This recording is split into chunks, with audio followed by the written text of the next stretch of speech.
Kiwi Ears Dutch, o primeiro Kiwi Ears baratinho para competir na faixa dos 20, 25 dólares. Vamos ver como a Kiwi Ears se sai. Tem se saído muito bem até agora, com o Cadenza, o Orchestra Lite, o Quintet, o Quartet, foram fones fortes também. Mas como que o Dutch se sai? Porque a faixa dos 20, 25 dólares, os famosos fonezinhos de 100 reais a 120 reais, é a faixa mais brutal e mais competitiva do Hi-Fi inteiro.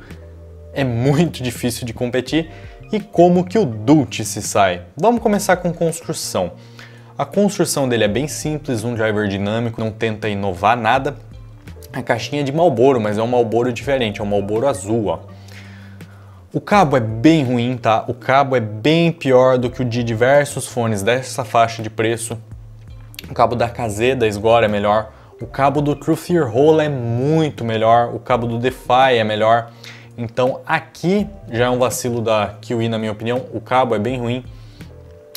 As ponteiras também não são legais, tá? São pouquíssimas ponteiras.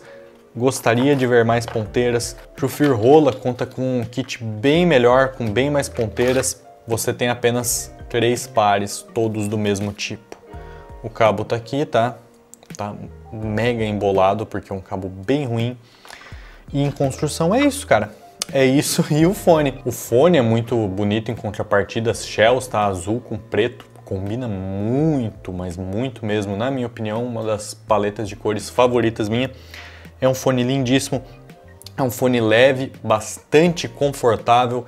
Então em ergonomia ele é muito bom, tirando o cabo que é terrível e as ponteiras que podem faltar. O bocal é de plástico, muito simples, muito frágil, mas as grelhas passam mais segurança que aquelas de tecido que vemos em alguns fones dessa faixa de preço.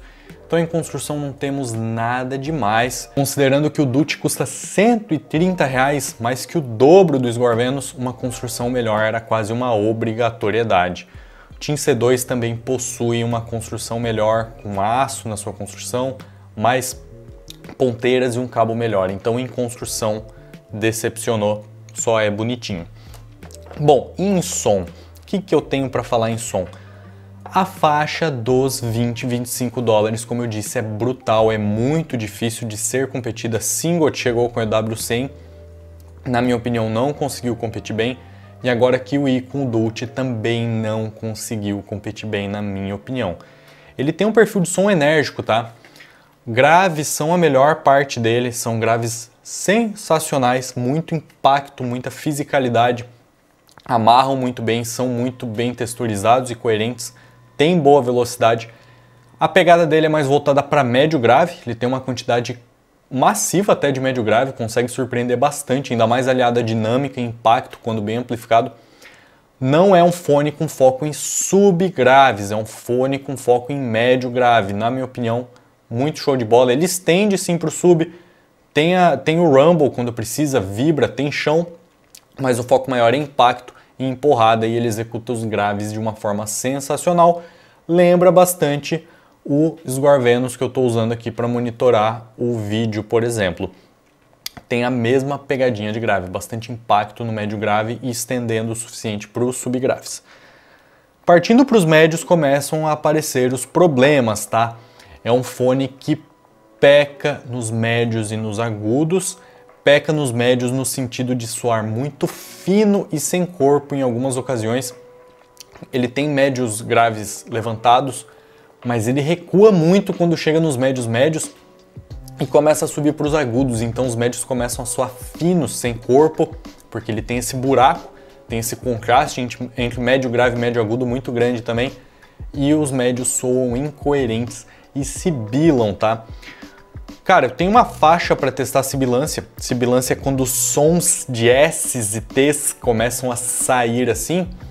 Geralmente isso ocorre quando o fone tem bastante agudos. E na música Red, do Daniel Lanois, da trilha sonora do Red Dead Redemption 2, no momento que eu botar aí o print para vocês, cara, é onde eu geralmente testo sibilância e o Cadenza rasga, perfura, muito sibilante nessa faixa em questão. Não é um problema que aparece o tempo todo, essa música força realmente sibilância, alguns fones apresentam ou não, mas você consegue testar principalmente a intensidade da sibilância com essa faixa e ficou bem intenso com o Cadenza. Algumas faixas, como eu disse, o Cadenza não apresenta sibilância e algumas faixas para os meus ouvidos, que existe um grau de tolerância à sibilância que cada pessoa tem o seu, eu não sou muito tolerante não, ele soa bem agressivo em muitos álbuns inteiros, então foi uma experiência complicada na região dos médios.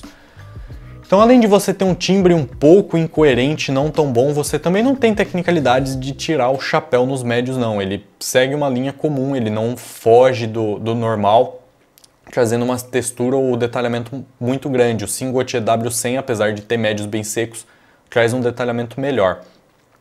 Nos agudos, ele tem uma quantidade grande de agudos, tá? Bastante agudos. Lembra o Sgor Venus nesse sentido, é um fone enérgico, tem bastante grave, tem bastante agudo, mas tem médios secos, enquanto o Sgor Venus tem médios macios. Então você acaba tendo um fone que é complicado de recomendar. Ele tem boas tecnicalidades, como eu disse, os graves amarram bem, tem bom impacto, tem boa textura. Os agudos, apesar de serem massivos, eu diria, tem uma quantidade bem alta de agudos, principalmente para mim que escuto com volume alto.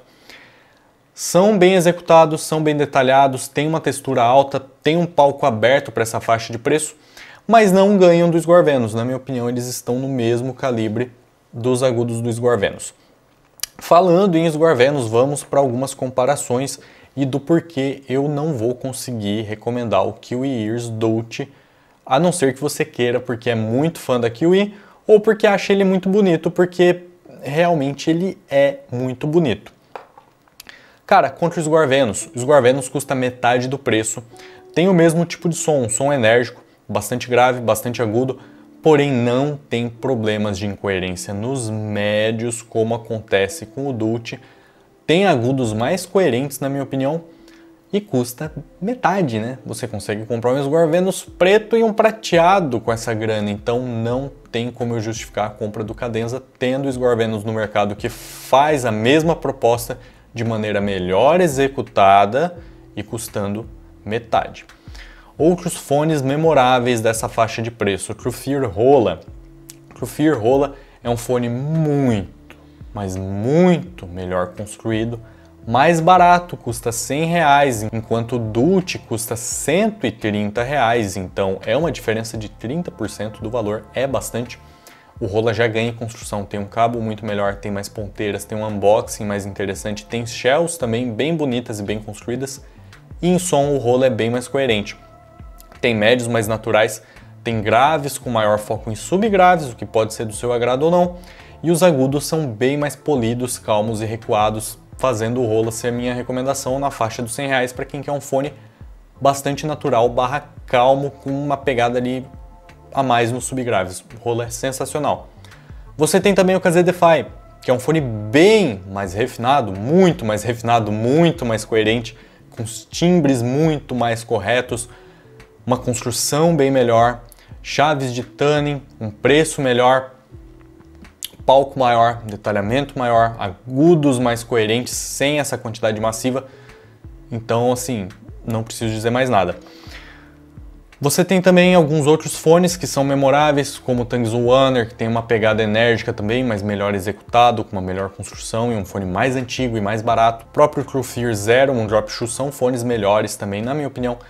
Bom, traduzindo, na minha opinião não compensa a compra do Kiwi Ears Dolce. Quero comparar também o Dolce com o Cadenza, seu irmão mais velho, que custa R$50 a mais. É uma diferença grande de preço, sim, 40%, 35%, mas que fazem toda a diferença. O Cadenza é muito bom. O Cadenza tem uma ergonomia melhor ainda, tem shells melhores construídas, tem poucas ponteiras também? Tem um cabo bem melhor, tem um unboxing melhor e o som do Cadenza é muito, mas muito melhor que do Dolce, cara. Tem graves melhores ainda, mais firmes ainda, com mais impacto ainda, uma velocidade maior ainda. Médios sem problemas, cara, são médios muito naturais, agudos muito bem executados, palco maior, detalhamento maior. Cara, são R$50 que valem a pena o investimento. Se vocês puderem, ao invés de comprar o Dolce, falar assim, ah, eu quero ter um fone da Kiwi, economiza e peguem o Cadenza. Bom, gente, é isso que eu tenho para falar sobre o Dutch. Você comprou o Dutch? Testou o Dutch? Fala aí o que você achou, o que não achou. Espero que tenham gostado da review. Curtam, comentem, compartilhem e eu vejo vocês no próximo vídeo.